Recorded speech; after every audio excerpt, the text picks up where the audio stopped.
और हमने फिरौन को अपनी सब निशानियां दिखाई, मगर वो तकजीब और इनकार ही करता रहा। कहने लगा कि मूसा, क्या तुम हमारे पास इसलिए आए हो कि अपने जादू के जोर से हमें हमारे मुल्क से निकाल दो? तो हम भी तुम्हारे मुकाबिल ऐसा ही जादू लाएंगे। तो हमारे और अपने दरमियान एक वक्त मुकर्रर कर लो कि न तो हम उसके खिलाफ करें और न तुम, और ये मुकाबला एक हमवार मैदान में होगा। मूसा ने कहा कि आपके लिए यौम जीनत का वादा है और ये कि लोग उस रोज दिन चढ़े इकट्ठे हो जाएं। तो फिरौन लौट गया और अपने सामान जमा करके फिर आया।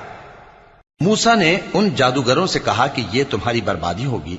अल्लाह पर झूठ न बांधो, वो तुम्हें अजाब से फना कर देगा, और जिसने झूठ बांधा वो नामुराद रहा। तो वो बाहम अपने मामले में झगड़ने और चुपके सरगोशी करने लगे। कहने लगे, ये दोनों जादूगर हैं, चाहते हैं कि अपने जादू के जोर से तुमको तुम्हारे मुल्क से निकाल